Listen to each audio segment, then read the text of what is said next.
Hello students, स्वागत है आपका the vibrant classes for mathematics में। मैं हूँ नीरज मंगल। तो मैं आगे बात कर रहा था सदिशों के योग के लिए, जिसमें हमने आपको त्रिभुज का सदिश योग नियम समझाया था। हम सेकंड टॉपिक बात करेंगे जिसका नाम है समांतर चतुर्भुज का सदिश योग नियम, पैरेललोग्राम लॉ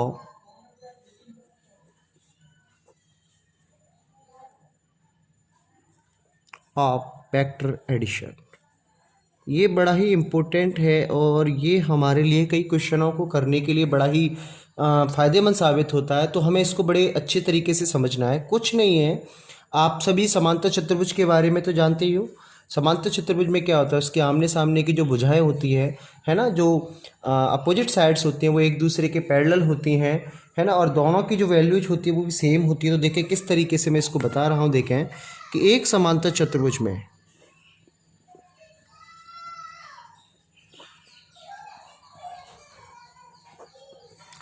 उसकी दो भुजाएं है ना, जिनका प्रारंभिक बिंदु समान हो, है ना, दो सदिशों को व्यक्त करें।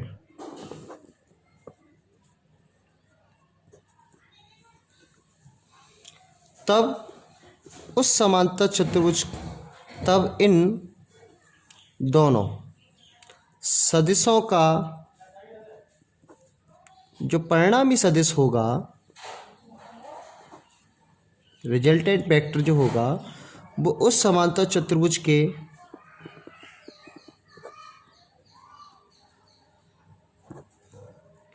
उस विकर्ण द्वारा व्यक्त किया जाता है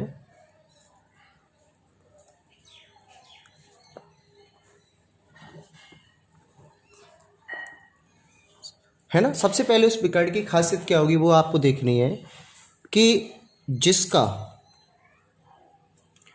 प्रारंभिक बिंदु भी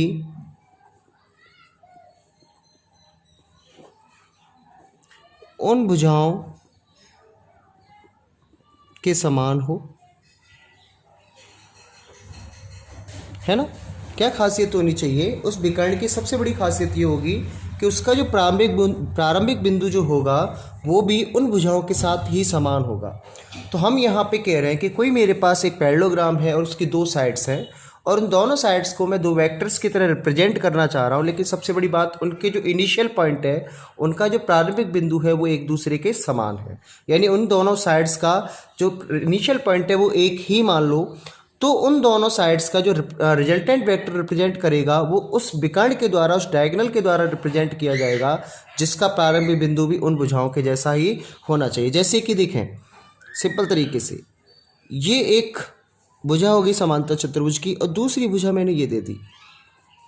तो आप देख रहे होंगे कि इन दोनों साइड्स का, जैसे ये ए वेक्टर है और ये बी वेक्टर है, तो इन दोनों साइड्स का जो प्रारंभिक बिंदु है वो समान है। तो इसी बिंदु से निकलने वाला एक विकर्ण इस तरीके से मैं रिप्रेजेंट, अब इसको थोड़ा सा और बना देते हैं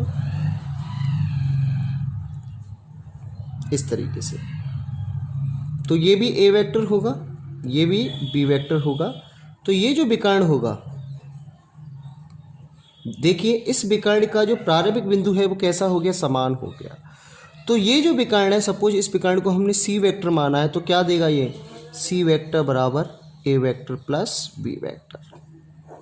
तो ये होता है हमारा समांतर चतुर्भुज का सदिश योग नियम, है ना। क्या होता है, समांतर चतुर्भुज का सदिश योग नियम। अब देखो कभी कभी क्या होता है, कुछ बच्चे कहाँ गलती करते हैं। सबसे पहले देखें, जैसे ये हमने एक समांतर चतुर्भुज बनाया,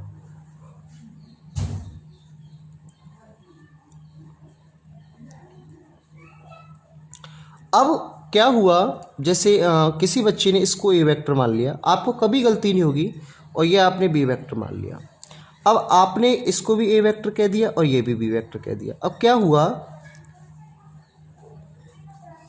ये एक विकर्ण ये वाला हो गया।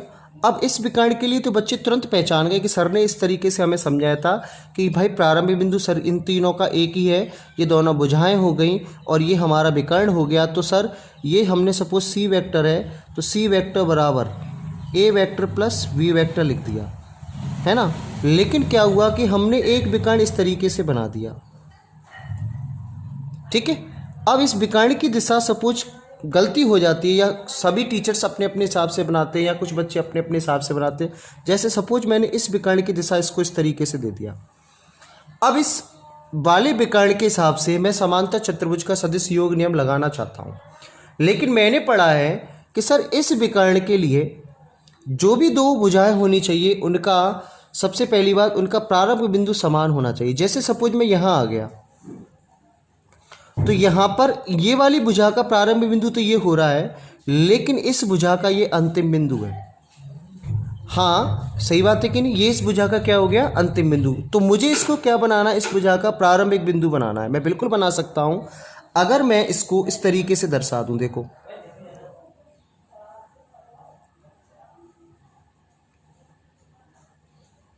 तो मैं इसको माइनस ए वेक्टर कहूँगा, देखो क्योंकि मैंने इसकी दिशा प्रारंभिक बिंदु को क्या बना दिया है, अंतिम बिंदु बना दिया है। तो ये बी वेक्टर, ये भी बी वेक्टर, और ये उस विकर्ण के लिए मैं बात कर रहा था। तो ये विकर्ण कुछ इस तरीके से था, राइट।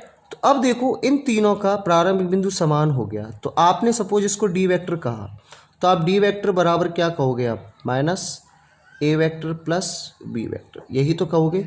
या डी वेक्टर इक्वल टू क्या कहोगे, बी वेक्टर माइनस ए वेक्टर। तो ये हमारा होता है समांतर चतुर्भुज का सदिश योग नियम। यहाँ आपको कोई समस्या नहीं होनी चाहिए, ठीक है। तो अब हम बात करेंगे इससे आगे अगले टॉपिक के लिए, ठीक है।